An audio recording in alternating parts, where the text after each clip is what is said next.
Chapter 26. Late that afternoon, nearing the dinner hour, the DJs met in Finn's guest room in the virtual Meta Kingdom. This had become something of a routine for them. Lately, Charlene's and Willa's characters took the couch while Finn, Maybeck, and Philby stood and moved around the room. A text bubble appeared above Willa. She told them about nearly being drowned at Winnie the Pooh, and that she had called Philby's prior to this meeting, and had told him about the S she and Charlene had discovered. It was Philby's job to make sense of the clues. Philby's character explained that he'd run the letters F, M, E, Y, I, R, and S through an internet anagram generator. The program rearranged the letters into every possible combination and then printed up the results. Fill it up. There are only two decent possibilities. My fries and yes firm. Neither makes much sense. Finn. So we need more. The last clue mentioned in the fable is stone. Any ideas what ride that might be? Fill it up. I thought about the Tom Sawyer Island. There are rocks over there. But then I realized it has to be Thunder Mountain. I mean, give me a break. Talk about rocks. That place is all rocks. Finn. So we'll start there, at Thunder Mountain. Philby and I. May best. Sounds good to me. In your face 13. But we'll all cross over, just as we do every night. Are we supposed to just wait for you? Finn could just imagine Charlene whining as she typed. Finn. At some point, we'll need to get Rain. He lives above the fire station. By the time Philby and I are off Thunder Mountain, we should have all the letters. We'll get back together and try to solve the riddle. If we do, if we're successful, we'll need Rain. He should be told what's going on. Maybest. I can get over there and give him a heads up. The girls can keep a lookout from the apartment. It looks right down Main Street. We'll set up some kind of signal in case they see trouble. That'll help. Put it up sounds like a plan. The 5 characters formed a huddle in the middle of Finn's guest room. They all put their hands into the center like players on a sports team. And then they left the room. Finn headed downstairs and found his mother bent over the kitchen sink doing dishes. She asked, "Do you want to help me?" "Sure." Finn bagged and took out the trash. He cleaned at the kitty litter. He was about to put some dishes away when his mother reminded him where his hands had just been. So he washed his hands and was putting away some dishes when she said, "We need to talk." "Sure." "Let's sit at the table." The table. This was bad. Very bad. "I need something explained to me, and I want you to be honest," she said. The kitchen table grew impossibly long in his mind, as if his mother went, if his mother were a judge, way down at the far end. "Okay," he said. "The laundry." "Yeah, what about it?" "I'm your mother, Finn. Each day you come home from school, I look at you, both because I love you and because it's my job to keep your clothes clean. If your pants are clean, for instance, I say nothing, and you can wear them another time. If they're dirty, I ask you to put them in the laundry. So, remember, I need you to be honest. That's more important to me than anything else, Mom. I'd rather not involve your father. But if you insist on lying to me, I most certainly will. She paused and then said, Your clothes are dirtier in the morning than they are when you go to bed. A week ago, they were damp and smelled like, well, awful. Evidence. He hadn't thought about this aspect of his adventures. He had tried to keep himself looking the same, taking showers in the morning to get the dirt off, yet he had just tossed his clothes into the hamper. Now he saw the stupidity of that. It's not what you think, Mom. Enlighten me. I haven't lied to you. Not exactly. You either have or haven't.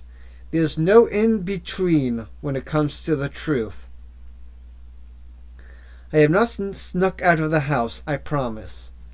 He saw a tremendous relief in her eyes, but still her voice quavered. Finn, I swear, Mom, I have not snuck out of the house. I told you I wouldn't, and I haven't. Finn, I have worn my clothes to bed a few times in the past couple of weeks. If they look more wrinkled in the morning than they did when I went to bed, wrinkled, they are filthy, wet, with holes in them. I'm sorry, but that doesn't sound like the truth to me. Let's start over one more time, please. Trust me. You can tell me whatever it is.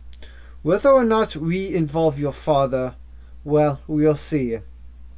It stays between the two of us, Finn asked nervously. I gotta hear you say it, Mom. It stays between the two of us, she said. Okay, but you're not going to like it. Finn, just tell me.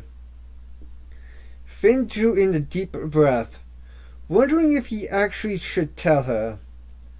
What choice was there? The evidence had busted him. He needed to explain it without getting himself into more trouble. He said, Something's crazy happened when they made the DHIs out of us, the 5 kids. He watched her face grow curious and concerned. When we go to sleep, we aren't exactly asleep. We wake up in Disney World as DHIs, as holograms. Now she seemed to be fighting a smile. Trouble is, whatever happens there carries over here.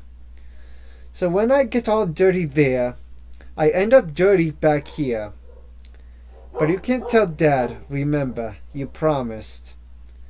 For a moment, it didn't appear she was breathing.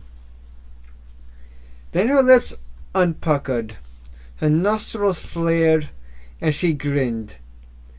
That is the lamest, though the most creative excuse you've ever tried.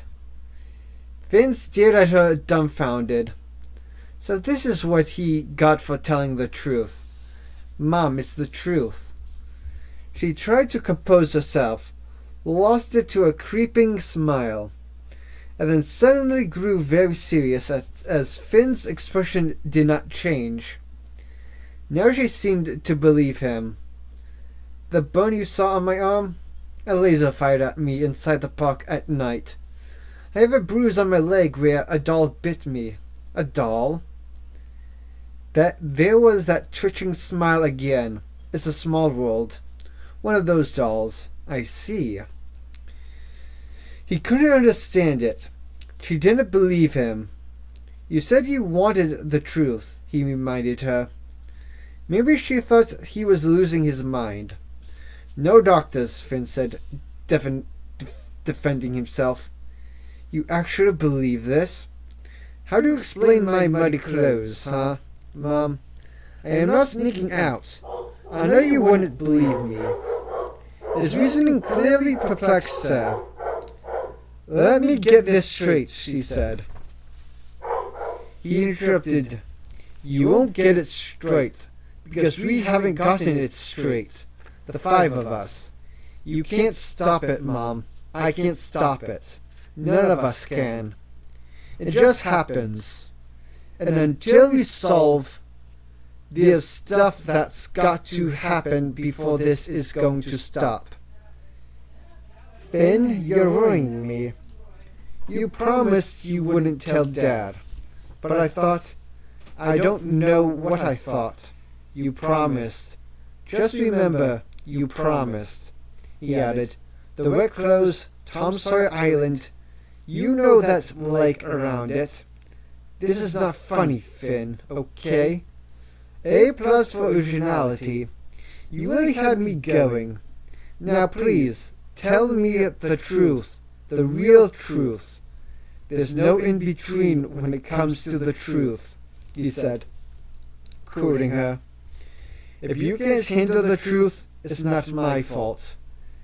Finn, do not leave. Not like this, she demanded as he stood from the kitchen table. Where are you going? She called out, stopping him in the doorway. Finn turned and faced his troubled mother.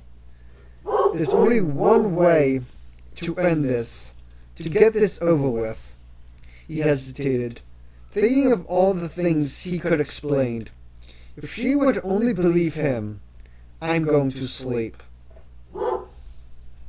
If Finn had to tackle Thunder Mountain with any of his fellow hosts, he was glad it was Philby. Philby was the kind of smart that made other school kids ask him to do their homework. By now, he would have done as much internet research on the ride as possible. They'd both ridden it dozens of times. But climbing around the ride at night was altogether different, as Slate learned the hard way at It's a Small World and Splash Mountain. They stood at the entrance to the ride. Moonlight glinted on the tracks. Finn said, the letters we're missing could be anywhere. On any stone, any rock. You got it. They were surrounded by maybe 10,000 rocks. Anything I should know before we start? Finn asked, knowing there had to be. Phoebe said, there are security cameras. A lot of them. Some are infrared and can see at night. And it's like Splash Mountain. We can't leave the track. That's all we've got to worry about. Finn knew that wasn't the case, but he didn't say anything. He didn't want to jinx them. The boys started down the roller coaster's track. It rose and twisted and turned, extremely tricky to walk. They both wore their 3D glasses and looked everywhere, possible for clues. Philby in the lead occasionally stopped and listened and looked around. It made Finn nervous. They continued along the empty roller coaster track, sometimes walking almost crab-like. They made it through 2 long climbs without incident. The roller coaster rose higher and higher. Where are we? Finn asked. A little over halfway, I'm thinking. They stopped to rest. The moonlight shone down onto the red rocks. Neither boy saw any letters written on the stone. Finn said, hey, guess what? We haven't got a clue. That's a sick joke. They entered a canyon with steep walls. It grew darker the farther in they went. Finn felt his nerves tightened. He didn't exactly love roller coasters. Walking one in the dark didn't help matters. The boys lowered themselves down a short drop in the tracks as the canyon widened. The scene was part desert floor with cactuses and mining equipment, and part rock canyon. Massive stone walls rose on all sides, Too cool, Philby said, lifting and dropping his glasses onto his nose and pointing. At first, Finn thought he meant the Indian drawings in the dinosaur fossil that stuck out from the farthest rock wall. But then he looked more closely. The letters TPN. Each letter appeared to be engraved on its own rock, in the ride's rock slide. Finn checked with and without the glasses. This was definitely their clue. Way to go. Okay, that's it, he said. Let's get out of here. We're closer to the end than the start of the ride. It's over this next rise. We'll get off the tracks there without being seen by the cameras. Okay, let's just go, Finn said, wanting to be gone. Something wasn't right here. He couldn't identify what it was, but he felt it. They struggled up the roller coaster track, but it was suddenly much slipperier than before. Almost there, Philby called from the top. The next scene looked like Yellowstone Park. Geysers spit into the air. There were pools of water in luminous shades of green and yellow. The ground beneath them shook. Philby touched the rail to see if it was vibrating, meaning that the ride had turned itself on. He shook his head. Maybe just an effect, you know, Yellowstone, earthquakes, and stuff like that. I'd have read about that, Philby declared. I don't think so. The ground shook even more furiously, and now Finn was scared. Too much weird stuff had happened on the rides for him not to be afraid. A few yards down the track, Finn felt the first touch of cold crept into his legs. Philby? Yeah, I feel it too, Philby answered. With his legs going numb, Finn found it hard to walk. He whispered, "The only time we felt this before, Maleficent," Philby answered. Yeah. Water at the top of the geysers turned first to ice and then snow, which fell thickly. Finn's cold legs were nearly impossible to move. We've got to get out of here. He could feel the chill seeping into his chest, his breathing tight and difficult. Too much longer, and he wouldn't be going anywhere. Philby stopped them both and said, "Listen to that." Like something cracking apart, Finn thought. Ice.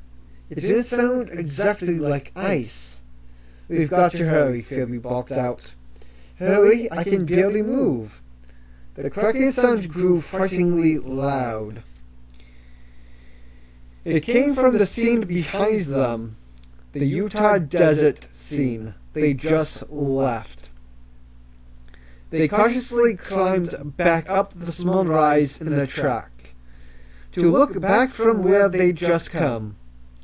They peered over the rails, following that loud cracking sound. Across the way, rocks splintered around the enormous dinosaur fossil. That's a T-Rex, Philby whispered. 40 feet long, 18 feet high, 58 teeth, runs 40 miles an hour. Finn didn't need all the facts. Sometimes he wished Philby would just keep them to himself. The two boys watched in horror, as one by one the bones vibrated and broke free from the rock. They did not fall, they did not break. They held together as one. Giant. Run, Philby shouted. A cloud of dust rose behind them as the ground trembled with a rhythmic crump, crump, crump. Footsteps. Big footsteps. All at once, the T-Rex skeleton came over the hill. Following the tracks, the thing was huge. The dinosaur had all its bones, with no eyes, no skin, no flesh, but all its teeth. Philby shouted, "Keep running! Don't slow down!" Finn's cold, unwilling legs slowed him. He scrambled ahead. The T-Rex charged, lowering its head and coming for them. Finn was behind Philby, close to the charge. Clump, clump, clump. The ground shook so violently that Finn fell. He slid down the rails, caught hold, and regained his balance. The bones clattered as the dinosaur charged. The boys climbed the next rise and jumped over the beast, moved faster. Finn made a mistake by glancing back. The beast snorted dust out of the holes in its skull, where nostrils should have been. It lowered its head once again and picked up speed, the jaws clapping open and shut. Sounding like a door being slammed, Finn cleared the top of the roller coaster's next rocky peak, with the dinosaur's jawbones snapping only a few feet from him now. Finn was going to be eaten. He slid down the last descending slope of the roller coaster, as if he were sliding down an enormous banister. The track leveled off here, giving the dinosaur the advantage. It snapped and caught a piece of Finn's shirt. The track curved ahead. Finn, finding speed he didn't know he had, cried, "Help!" "Physics class!" shouted Philby back at him. The track is banked. What drag here?" The T-Rex stumbled and lost a few yards. The boys hurried up the slight rise into the steep turn. "The track is banked," Philby repeated. Finn understood then what had to be done. He was the one trailing, his heart lodged in his throat as he stopped just before the apex of the turn. He faced the beast, making a target of himself. "Come and get it," he shouted at the T-Rex. He waved his arms like a matador, taunting the bull. The huge mass of rattling bones, surrounded by a cloud of dust, bore down on him. Faster and faster it came. Finn waited and waited, knowing he had to time his move perfectly. The T-Rex charged. Just as the skeleton's teeth were a foot away from his chest, Finn dove off the track. The beast faltered, lurched and tipped to his left. When the track suddenly curved to the right, the bones of an outer leg splintered and snapped at the knees. The monster rolled, broke through the plywood of the scene's mountain backdrop, and tumbled over the side.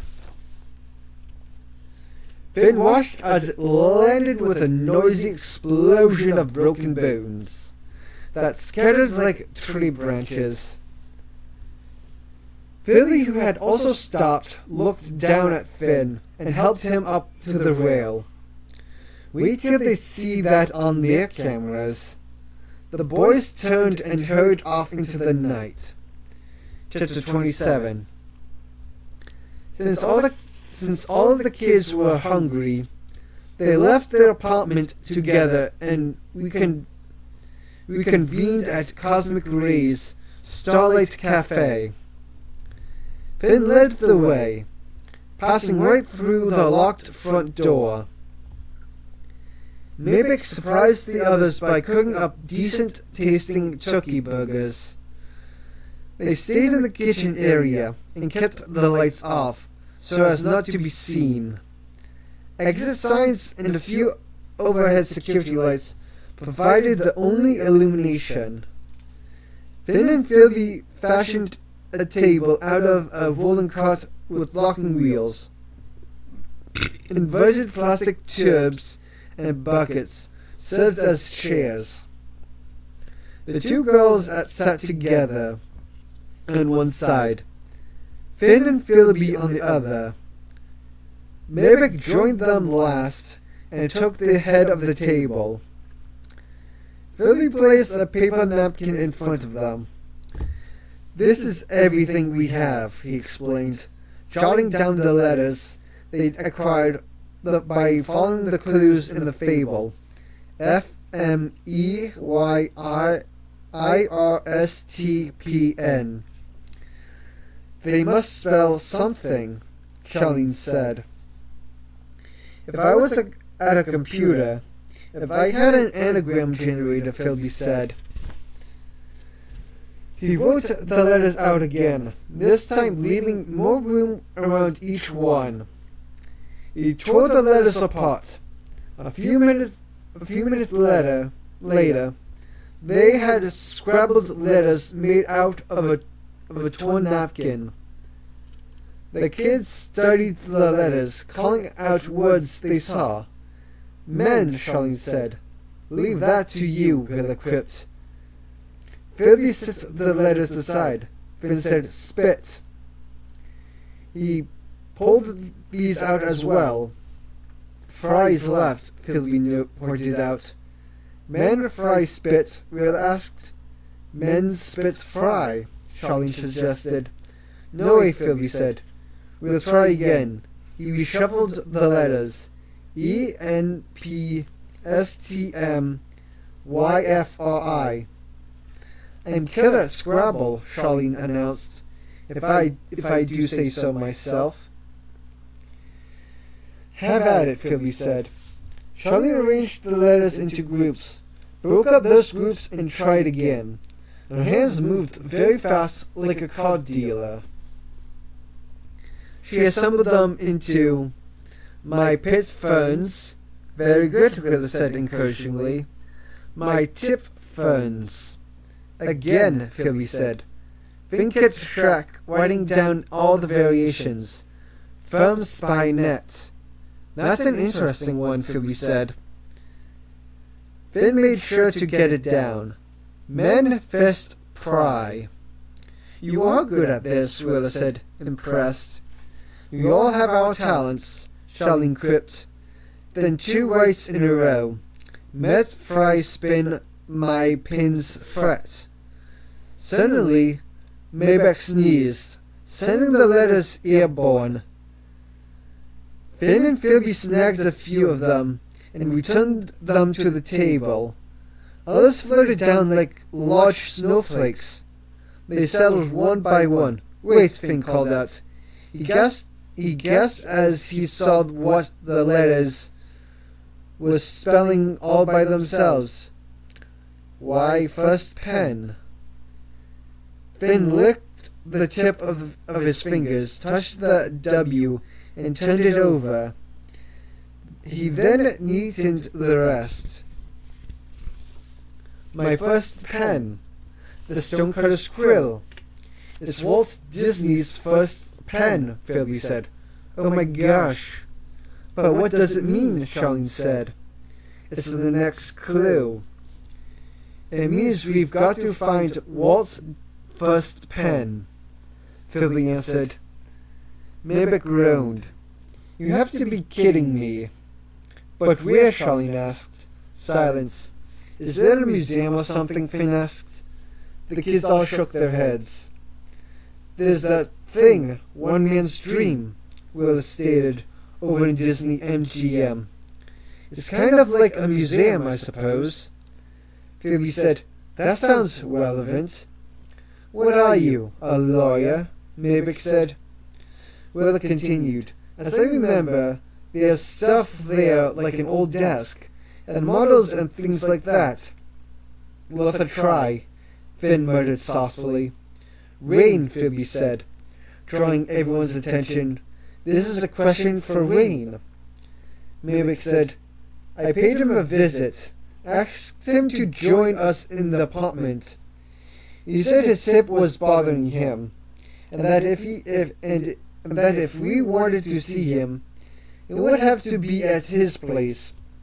Well then, Finn said, I guess that's that. They split up into two groups, Finn with Rilla, Maybeck, and Phoebe with Charlene, and left the restaurant 5 minutes apart.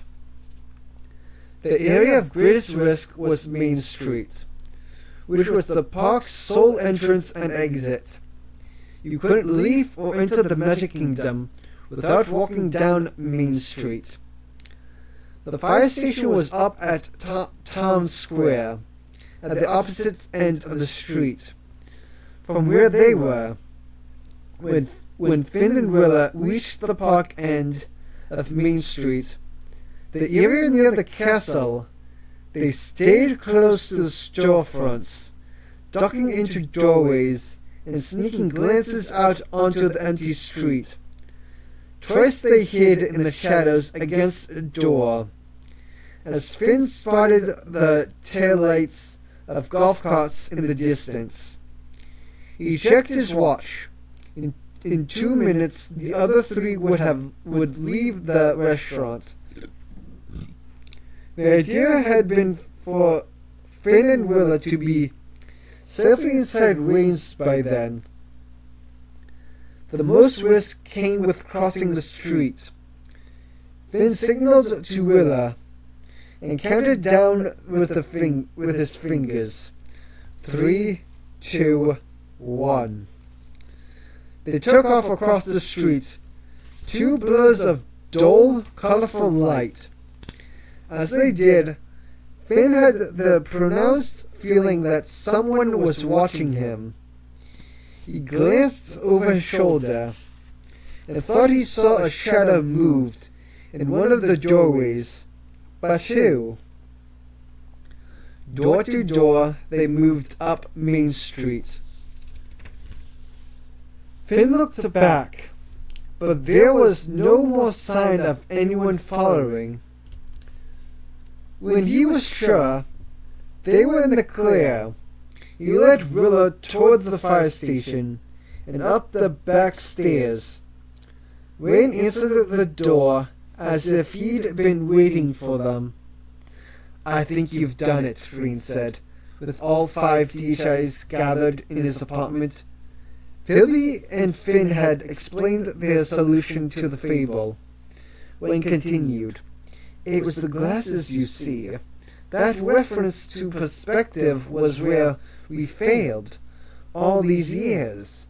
You should be very proud of yourselves. Is that it? Maybeck asked. Can we start sleeping again for real? You can try, Ring answered, but I'm willing to think you'll have to see it through. See what through? Maybeck complained. You wanted us to solve the fable, and we did. We stared at Finn until the boy said, It's not solved. Maybe the pen is the end of it. It's possible, Rain said, but I wouldn't count on it. Why can't you take it from here? Maybeck asked. I could try, Ring answered, but I'm not sure that would solve your crossing over problem. You designed us to cross over, so undesigned us, Charlene said. If only it was that easy. No, I'm afraid Finn's right. You'll need to see this through. You're after her, Maybeck said, finally understanding. Was this ever about the fable? Or is that just a way to smoke her out? It's very much about the fable, Rain answered. I sense some hostility in you, Terry. Do you really? Maybeck snorted and crossed his arms. That wouldn't be because I was kidnapped, would it? And now you want me coming back for more. Will asked, Is he right? Are we supposed to deliver that thing? Maleficent? How do we do that? You take things one at a time, Rin replied. Let's not get ahead of ourselves. One man's dream, Finn said. You can go in as a DHI, but you won't get out with what you want, Rin stated, surprising them. Think about it. You may get inside, but the pen would not come out with you. The pen is material and real, whereas you are not, Phoebe answered. So you have to steal it, Finn asked. You are going to borrow it, I suppose. Why can't you do that? Mabex challenged. I wasn't the one to solve the fable. I'm not the one brought here to fix things. You are. All 5 of you. But you could get the pen if you wanted, could I? If an old ghost like me from Imagineering asked to get inside a display in one man's dream, they'd probably fire me. I have no business there. Which display? Phoebe asked. You know which display, don't you? I have an idea, Rena admitted. Sheesh, Mabeck huffed, fed up. There are several replicas, a drafting table, a school desk, even Walt's original office, a pen. It's conceivable it could be in any of these. You must bring me the pen the moment you have it, and understand the threat you now pose to the Overtakers. Don't underestimate that. Not for a minute. You've solved the fable. They may know that, or at least suspect it. If the pen is valuable enough, powerful enough, to hide inside a fable, then one can imagine we are not the only ones after it. You're afraid of her, Willis said softly. You created us because you're afraid of her. Are you old enough to understand the saying, "Don't shoot the messenger"? Wayne asked. Finn had heard the expression before, and judging by the faces of the others, they had too. He thought he understood Rain's message. You're not the one who created us, he said. So who did? Voices came loudly up the back stairs from outside. Several men. One of them said, Was this where you saw them? We were spotted, Charlene said in a panic. You have to go now, Rain said. He looked toward Finn. You said in a panicked voice, The remote's back in the apartment. That's where we leave it. The sound of feet coming up the stairs grew all the louder. A pounding on the back door. Wayne had a contented smile on his face. You don't think we'd do this without making a backup, do you? He said, holding up an exact replica of their remote. Another loud knock on the door. Open up, please, a deep male voice commanded. Gather around, Wayne said, calm and relaxed, as if he had not a care in the world. The DHIs huddled together. Wayne pushed the button. Chapter 28. The transportation and ticket center hummed with conversation as a tangle of park visitors shuttled between buses and monorails. Some families were ending their days just as the others were starting theirs. On a Monday afternoon, thick with humidity, the tired and impatient mingled with the exhilarated and anxious.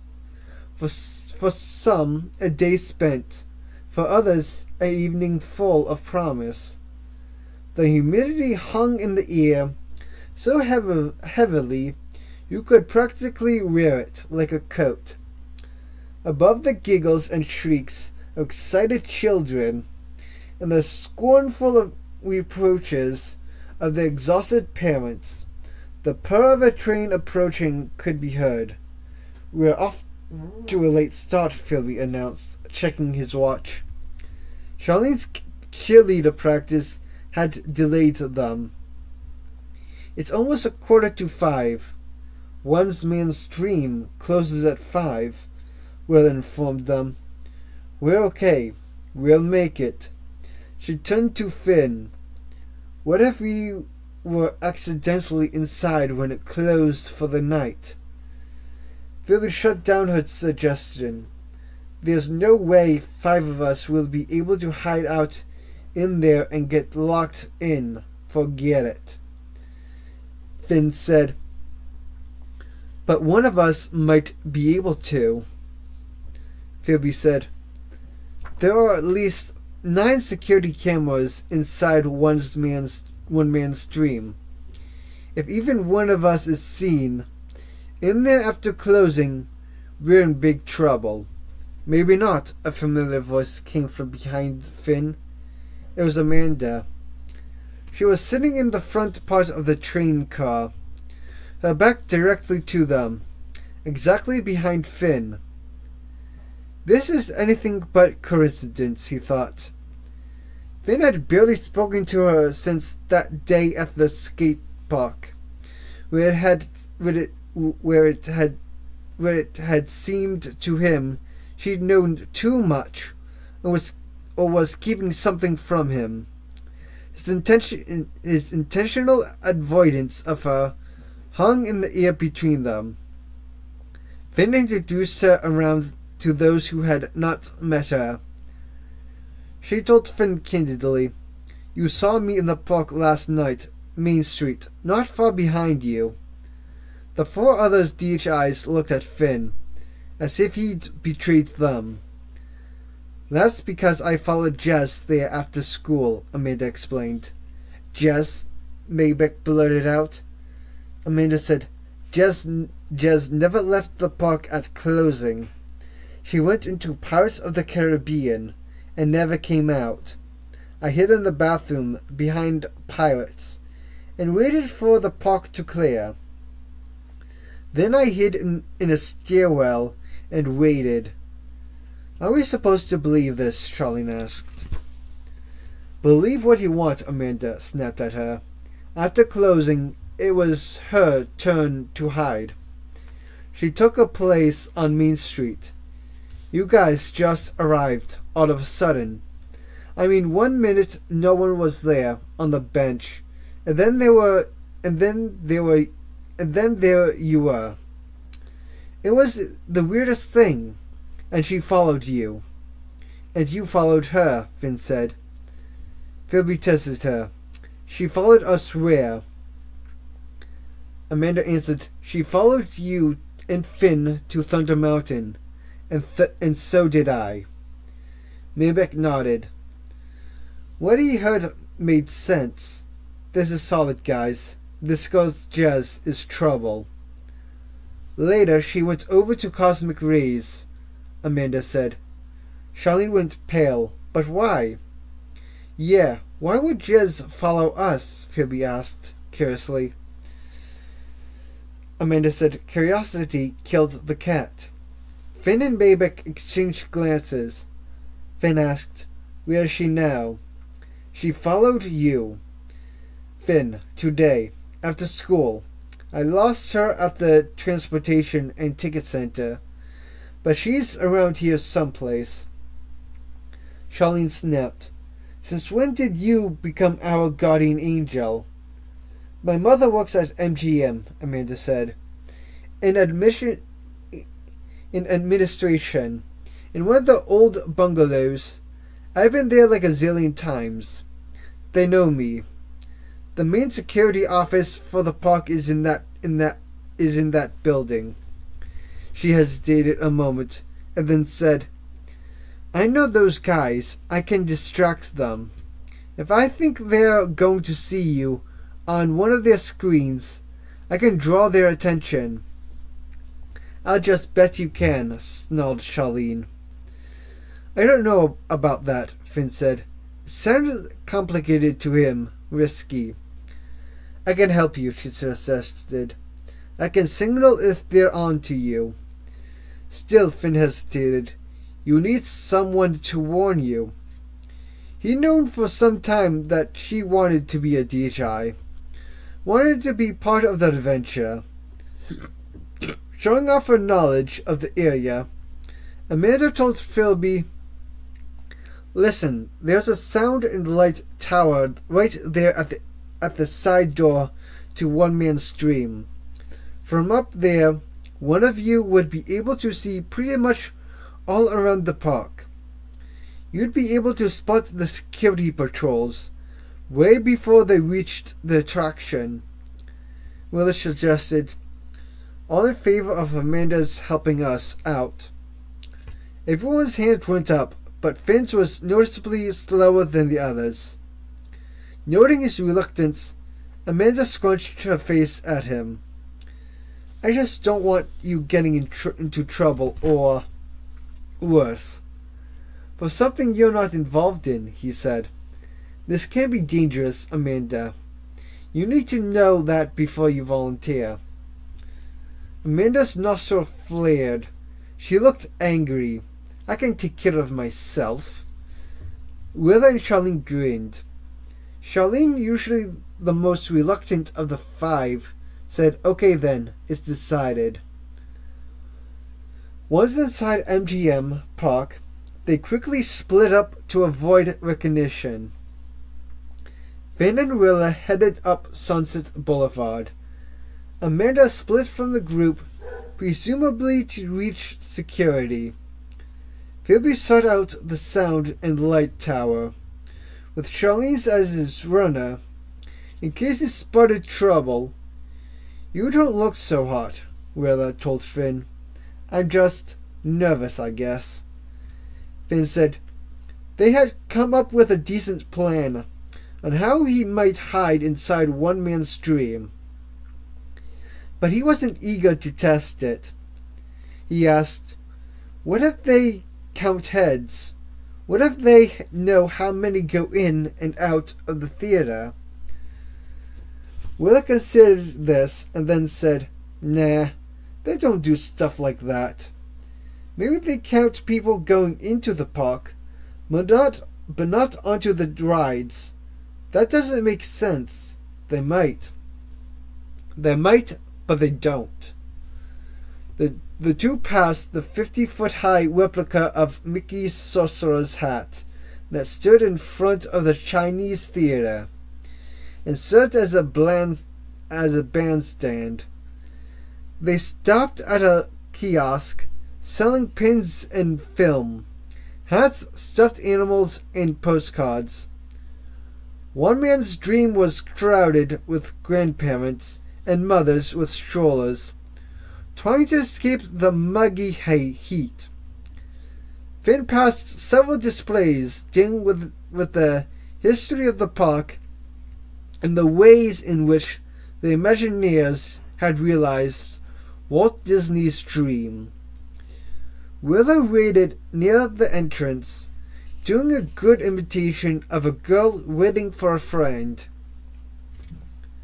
One of the displays showed Walt Disney's second-grade school desk from Mussolini, Missouri. Finn studied the desk carefully, wondering if Disney's first pen might be inside its wooden top was hinged. Its wooden top was hinged, with a shallow circular well cut into it for a bottle of ink. Not exactly like your desk at school, I'll bet, said a woman standing behind Finn. She was very old, with kind eyes, translucent skin, and a faint white mustache. She wore an employee name tag that said Charlotte. Her hair was the color of laundry lint. Her eyelashes were so pale they were almost invisible, which left her eyelids looking like weird flesh-colored cups that blinked down over her eyes, like a bird's Her voice sounded like a squeal of a pinched balloon. Finn, who'd hoped to go through the exhibit unnoticed, blurted out, It didn't do anything." "I didn't say you did, young man." She looked at him curiously. "Am I too late to watch the movie on Walt Disney's life?" "No, not at all. There's a final showing in..." She checked her watch. "Well, you have to hurry. It's just down the hall and to your right. It's biographical, you understand. It's not like the Bug movie or Philharmagic. Nothing like those." "I know," Finn said. The woman's heavy perfume made him dizzy. It trailed after her like car exhaust. She apparently felt obliged to make sure he made it in time. Together they walked past other displays. Finn caught sight of Walt Disney's West Coast office. The display Wayne had mentioned. "Here you go, young man," the woman said. "Wait here and they'll show you inside." Finn saw another display. This one opened to the ear, not sealed under glass. A drafting table with a bunch of pens and papers. Wayne had mentioned this as well. Which display, Finn wondered. The door to the theater opened. Finn and a few others were shown inside. Finn took a seat near the back. The lights dimmed almost immediately, and the film started. Finn watched a few minutes of it, slouched down in his seat, and then slipped onto the floor. He curled up tightly under the seat in front of him in order to hide. The film ran about 15 minutes. Finn was already feeling stiff by the time it finished. The theatergoers exited into daylight. Finn's heart raced in his chest as he hid and the doors to the outside thumped shut, closing him in. The theater darkened. More sounds. Ushers making small talk. People saying goodbye and goodnight. Then silence. Finn, still on the floor, uncoiled and relaxed his tight muscles. 2 minutes passed. 5. No sounds at all beyond the almost painful beating of his heart. He got to his feet, gathered his courage, and called out, "Hello," prepared to invent some excuse if he raised anyone. Nothing. He pushed through the doors and walked back into the main gallery. He tried once more. "Hello." If discovered, he'd claim he had fallen asleep during the film. Nothing. A few lights had been left on, but the ones inside the displays were all off. Finn checked out the drafting table. He was disappointed to read the little sign that described the display. There was no mention of the drafting table having belonged to Walt Disney. It was just one of many drafting tables used by his animation staff. There was a couple of pens and pencils, a clear plastic draftsman's triangle, and some papers scattered around.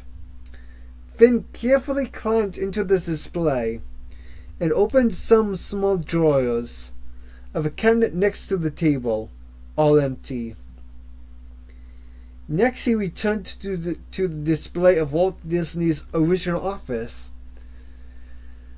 There on the desk, both a mug and a cork globe held an abundance of pens and pencils, a dozen or more. My first pen. Finn knew just by looking that this was the place.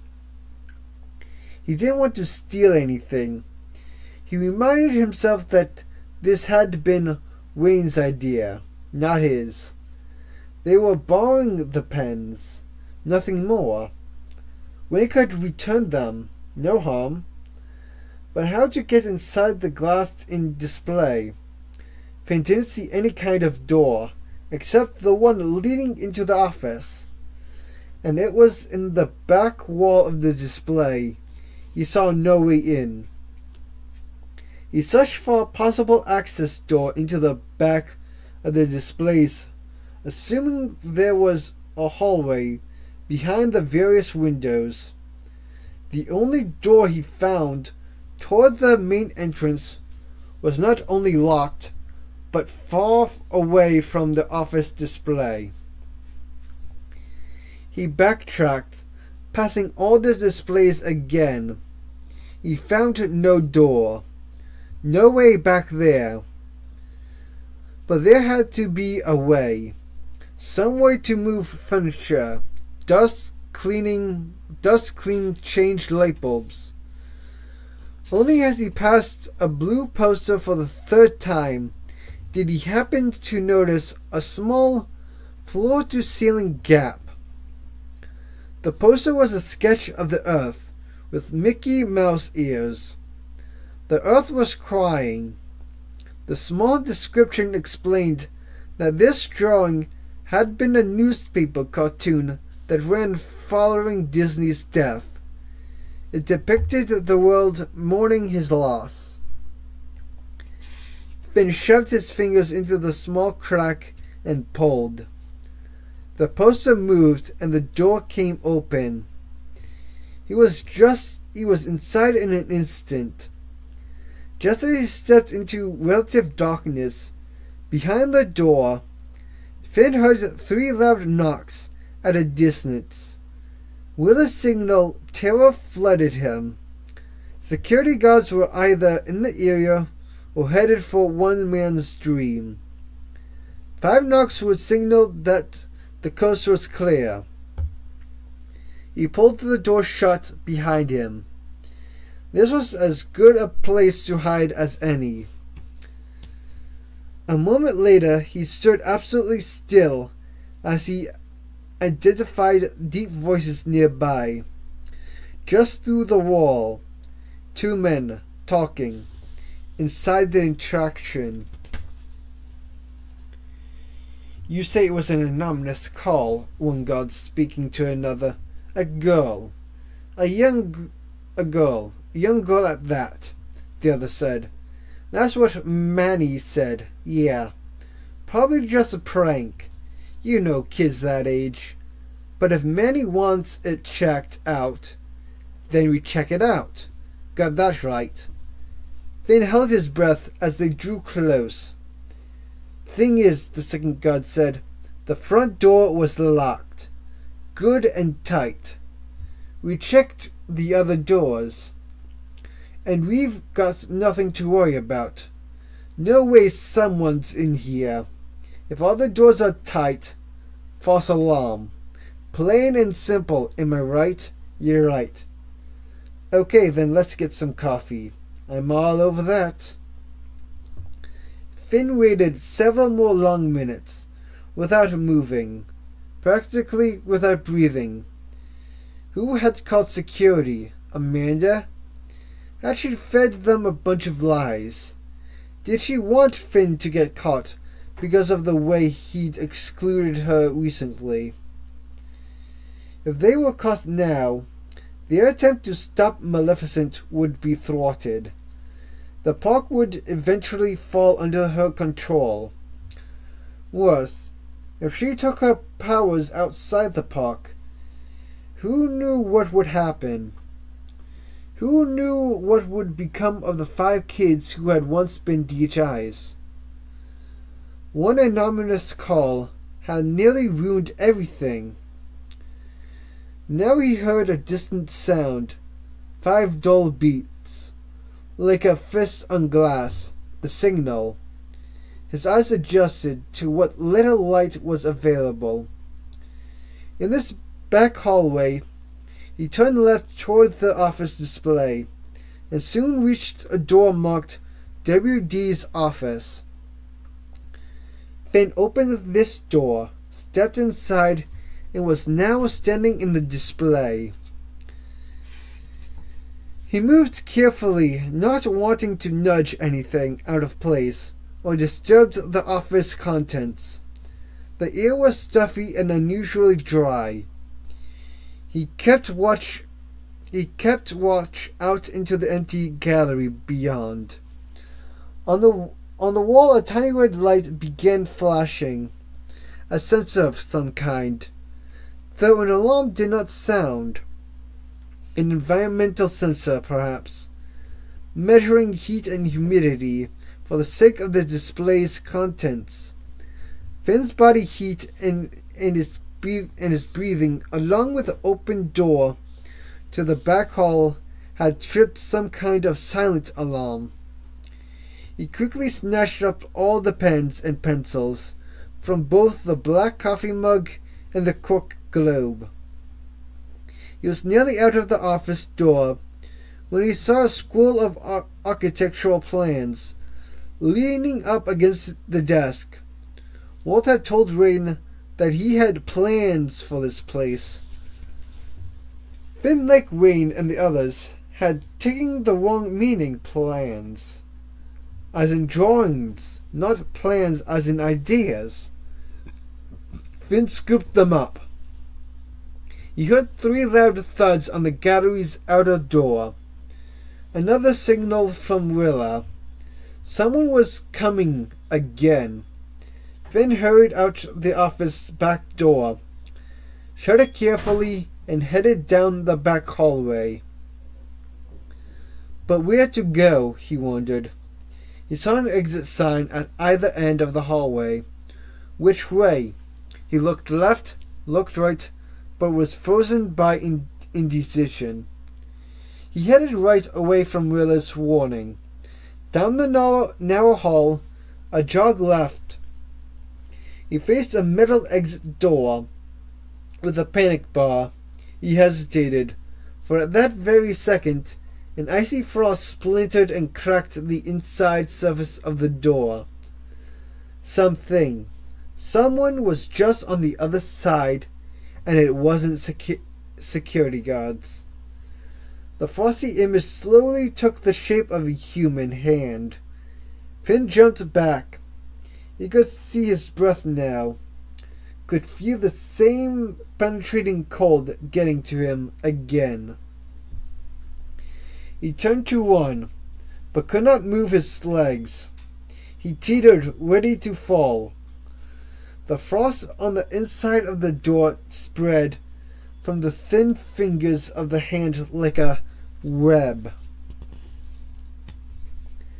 Finn glanced down to see that the floor had iced up beneath him. It was like standing on a skating rink. Then his body moved forward all on its own, sliding on the ice as if drawn by a magnet. He put his hands to stop himself, but they stuck to the door. That force continued to pull him. Now his body glued itself to the door. Inch by inch, his head was pulled until his cheek froze to the metal. Pulled against the door's panic bar, he feared the door might come open. Whatever was on the other side wanted the pens and pencils in his pocket. The overtakers. The plans squirted out from under his arms and came unrolled as they hit the floor. Finn could see they were faded blueprints of the various parks. One by one, the sheets slipped under the door, while Finn was helpless to stop them. The panic bar inched ahead, and as it did, the mechanism drew the bolt of the lock away from the lip of metal that secured the door shut. Behind him, the voices inside the gallery grew, louder as the security guards drew closer. "Hey, Manny, over here. Think I got something." The guards were in the back hallway. Whatever was on the other side of the door made a sound like wintry wind. Finn tried to dismiss it, ignored it, but it grew louder. Then from outside the door, Finn heard shouting. The roar of the wind immediately lessened, fading away, replaced by the sound of running feet. The ice on the inside of the door slowly melted, sending streams of water rushing down. Finn heard the slap of boots as the security guards drew closer. He pushed the panic bar. The ice cracked and the door opened. Finn tore some skin off the palms of both hands as he pulled away from the icy bar. Bright, late afternoon sunshine blinded him. He could just vaguely make out Willa, a good distance away, running toward him. Behind him, a girl with long hair. Jez. Amanda.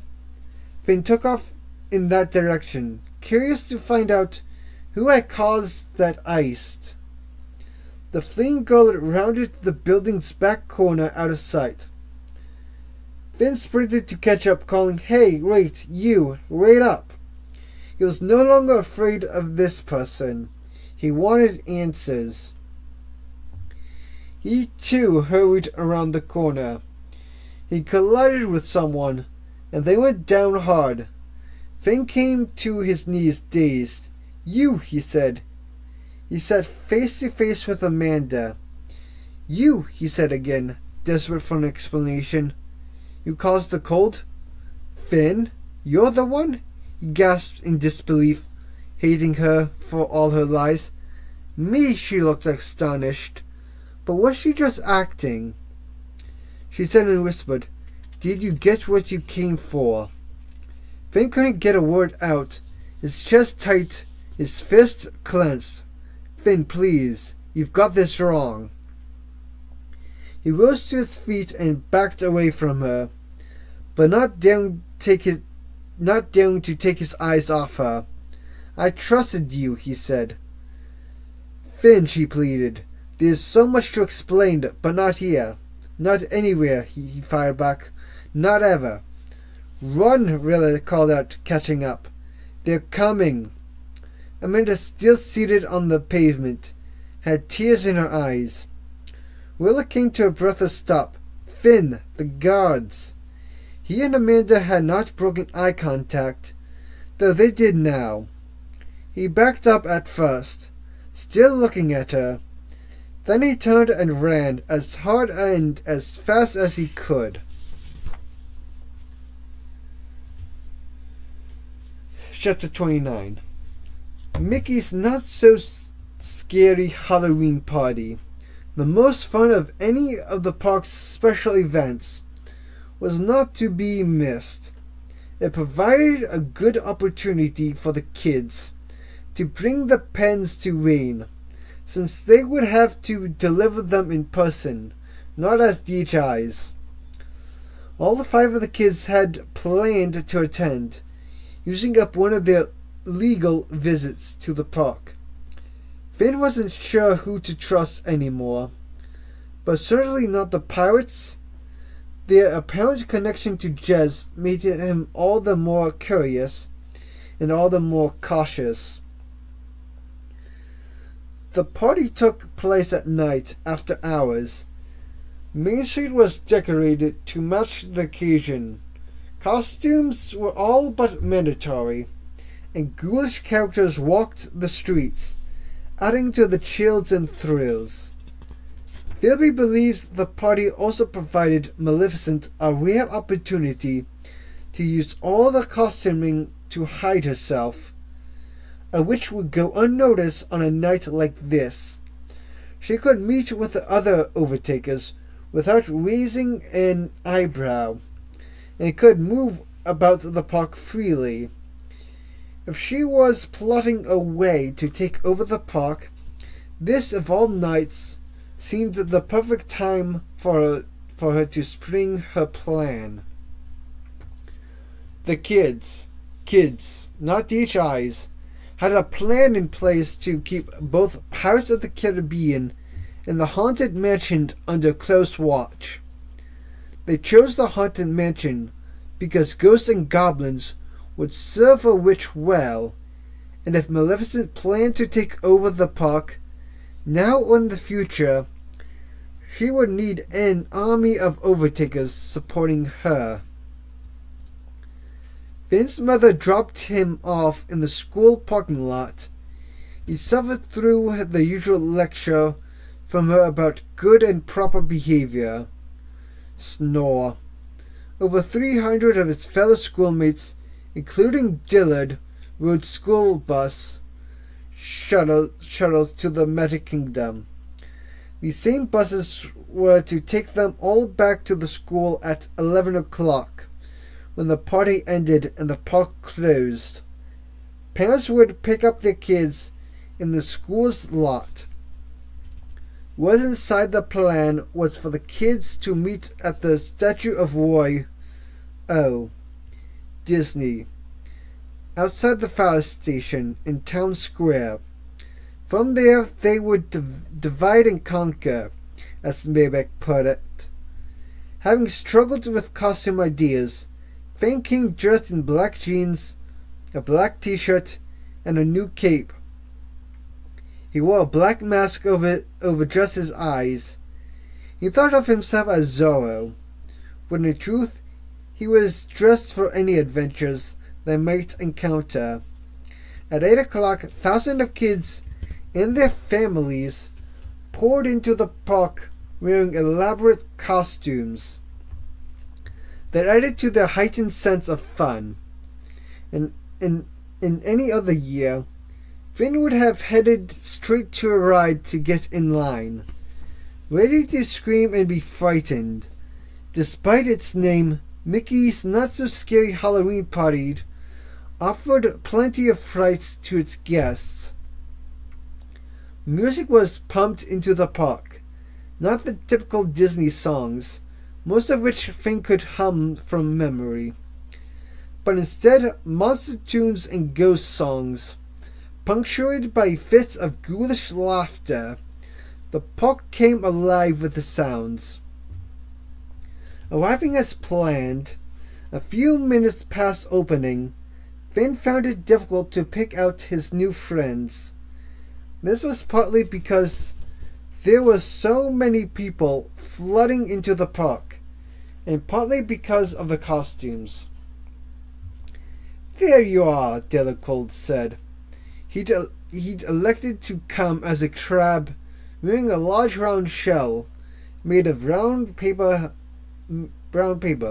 his hands in oven mitts for claws, and several sets of springy legs protruding from the shell. "You look like a giant tick," Finn said. "Crabs aren't brown." "Grocery bags. That was the only paper we could find." From up close, Finn saw that Dillard's costume was indeed made from dozens of grocery bags, cut open and taped together. "You seen anyone from school?" Finn asked. "Nah, you?" "Nah. I hate Halloween," Dillard said. "Then why did you come?" The crab shrugged all its legs, bouncing at once. "The candy." "Where you been anyway?" "Seems like we never hang out anymore." It was true. Finn's life had changed since the crossing over had begun. He quickly made new friends with the DHIs. Their crush was all he thought of anymore. Even his homework was suffering. "You know what's going on," he said, "or at least some of it." "Your superpowers," Dillard teased. "Yeah, like that." Finn hadn't told Dillard half the stuff he'd been through in the past few weeks. He led a secret life now. Until this moment, he hadn't realized just how secret. Worse, until he and the others fixed things. Until the growing power of the Overtakers was challenged and stopped. His life wasn't going to get much better. Staying awake all night, feeling tired all day. battling his parents, telling his mom the truth, which she, of course, found unbelievable. "What ride do you want to go on first?" Dillard asked. "Earth to Finn. Hello." Finn couldn't hear because he'd spotted a witch heading for them. Among all the other costumes, this one in particular stood out. Not just for the costume, but for the girl who wore it. As Dillard turned to follow Finn's gaze, his crab body and legs hit kids behind him, drawing jeers of complaint and clearing a space around him. "Check out Cruella de Vil," Dillard said, following Finn's gaze. "Hey, isn't that... Her name's Jez. From the car wash? You're right." Jez wore a skin-tight black and white leotard with black and white tights. Her hair was half black, half white. She carried her masquerade mask on a stick and wore red gloves that ran all the way up to her elbows. The small mask was black, like Finn's Zorro mask. She had a black beauty mark down on her cheek to the left of her lips, which was exaggerated by bright red lipstick. She looked like a college girl. Her cape swished dramatically as she walked. It wasn't made of cheap costume material, but something much nicer. She drew looks from a good number of boys as she passed. She headed directly to Finn and Dillard. The song playing from the bushes was Monster Mash. Jez stepped up to Finn, standing a little too close. They almost touched. Finn felt tempted to take a step back, but held his ground. Jez spoke softly, privately. "Great minds think alike," she said. "Our masks," she added after Finn failed to respond. "Hey, Jez," Finn said. "Look out, Zorro," she warned.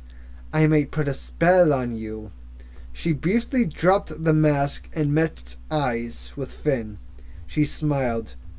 Dillard coughed. A coughing crab with dancing legs. He cleared an even bigger space for himself in the crowd. "Maybe you already have," Finn suggested. She said, "A good spell, I hope." "Are you a good witch?" "The best," she said. "Can't you tell?" She spun her cape, rising. She ended the troll facing Dillard and said to him, "Aren't you going to offer to get me something to drink, Sebastian?" "Hey, she guessed I'm Sebastian," Dillard said proudly to Finn. "You've got enough hands, don't you?" she asked, tricking one claw and sending it bouncing up and down.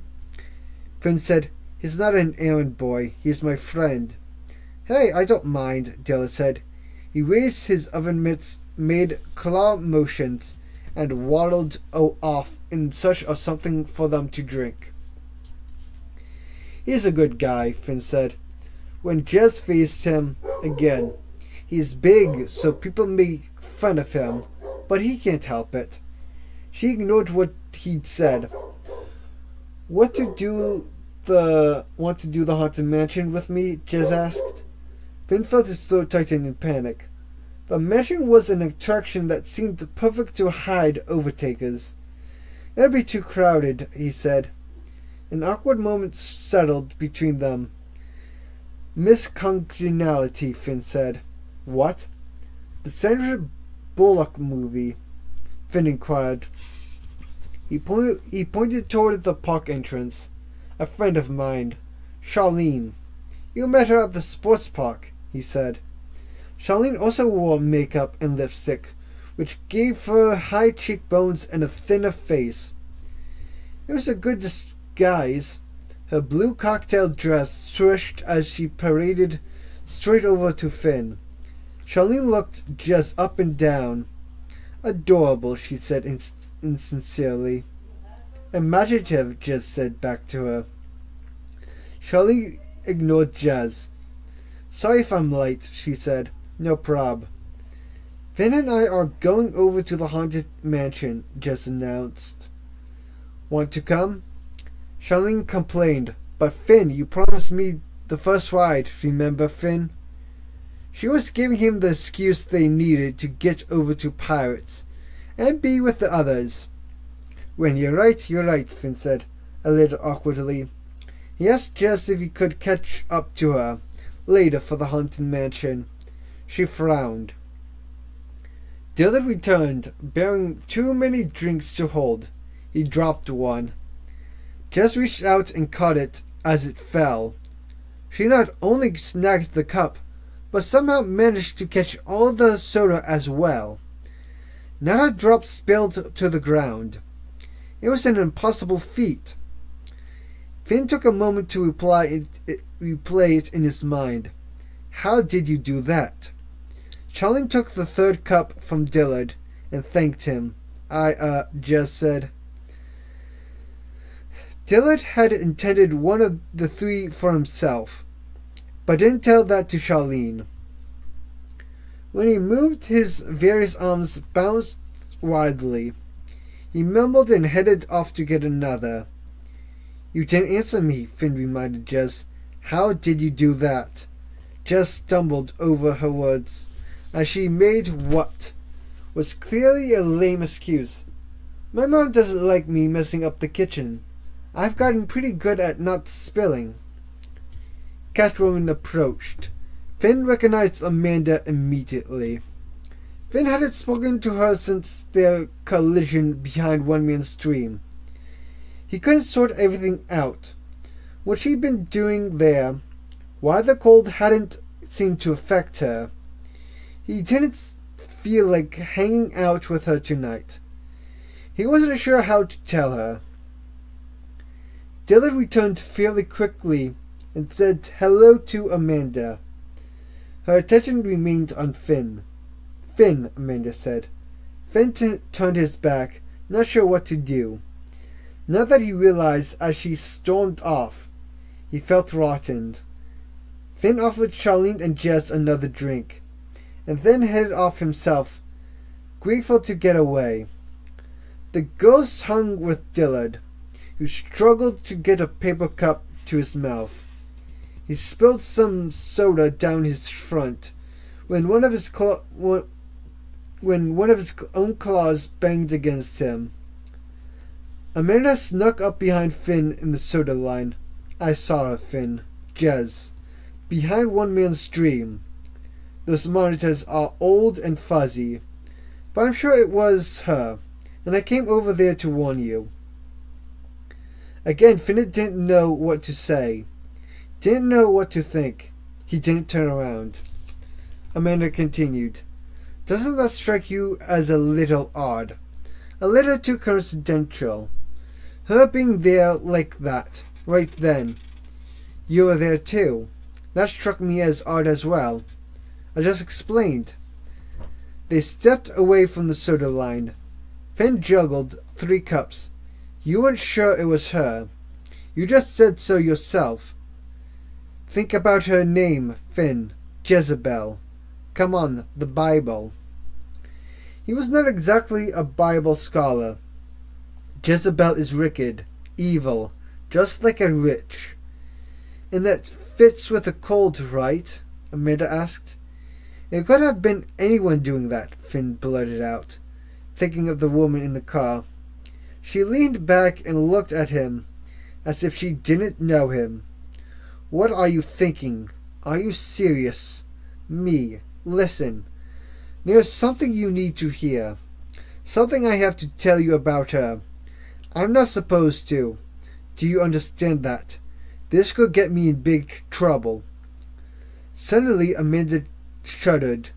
Her head jerked up toward the sky. Her shoulders shrugged and stiffened. Her eyes rolled in her head. Finn thought she was going to faint. He dumped all the drinks into a nearby trash can, freeing his hands, and took her by the arm. Then by the waist, she sank into his arms. She felt cold, really cold and stiff, as if she were suffering some kind of seizure. Finn, wanting to avoid making a scene, walked her to a bench and sat her down. A commotion erupted behind him. He turned to see Charlene, now sitting down on the sidewalk, her head hanging slack over her knees. She had apparently fainted as well. An adult hurried toward Charlene. "Finn, it was Willa, late to arrive. No time to explain," he said. "You've got to get Charlene over here before people start asking questions. The giant crab, that's Dillard. He'll help you. Hurry." Willa, who come as Dorothy from The Wizard of Oz, rushed across to Dillard, took hold of one of his oven mitts, and dragged him over to the wilted Charlene. Finn checked Amanda. She looked half asleep, her eyes barely opened. Thankfully she was breathing normally. "Amanda," he said, but got nothing from her. A brownout, he thought, but a brownout affecting a human, not a DHI. "If you're not careful, I'll cast a spell on you." Hadn't Jez said something like that? Was he imagining that she'd said that? He looked around, his eyes searching for Jez. Hadn't Amanda been just about to tell him something to do with Jez when she fainted? Willa and Dillard had Charlene walking between them. Definitely a good sign. There, finally spotted Jez.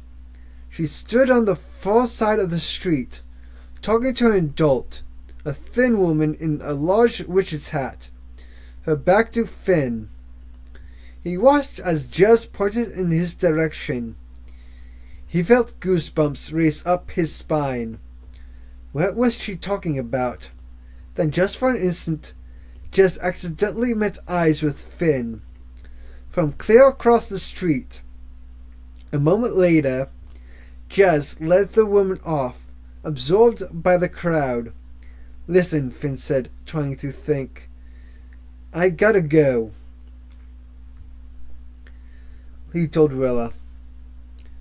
"What, just leave us here?" Willa asked, astonished. "You know anything about the Bible?" he asked Willa. "A little, sure." "I think I know what's going on," he announced to Willa, just as Philby and Maybeck showed up. I'm glad someone does," Maybeck said. Philby had come wearing a white curly wig and big black glasses, calling himself Einstein.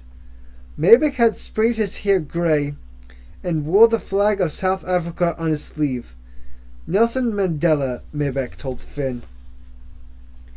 "You guys come with me," Finn instructed as he spotted Jez and the woman again. They were well down Main Street, heading toward the castle. Amanda sat up suddenly, surprising them all. Willa yelped. "Don't," Amanda gasped, looking directly at Finn. "You have no idea of their powers." She slumped back in that same lost state again. "We've got to go. Now," he told the boys.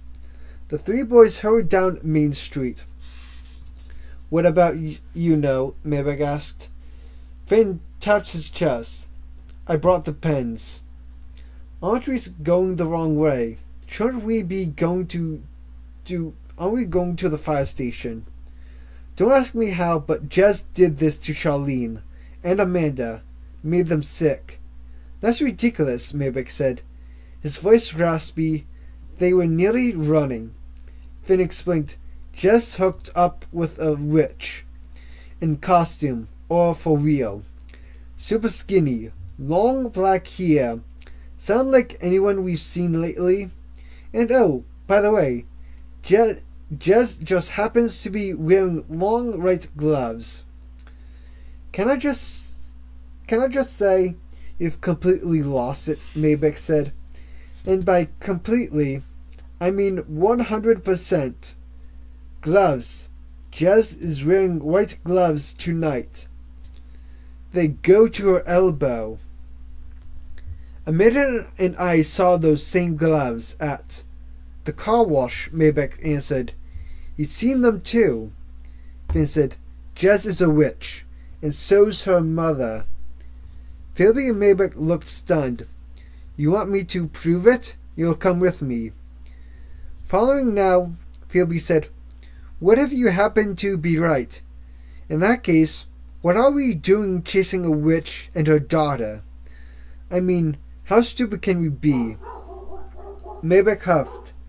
I'm going to have you guys institutionalized. Am I the only sane person left? Wait, Finn said, stopping them. They ducked behind a pillar in front of a Main Street shop. He pointed. Jess and the woman turned left at the plaza, just before the castle. How much do you want to bet they are heading to Pirates?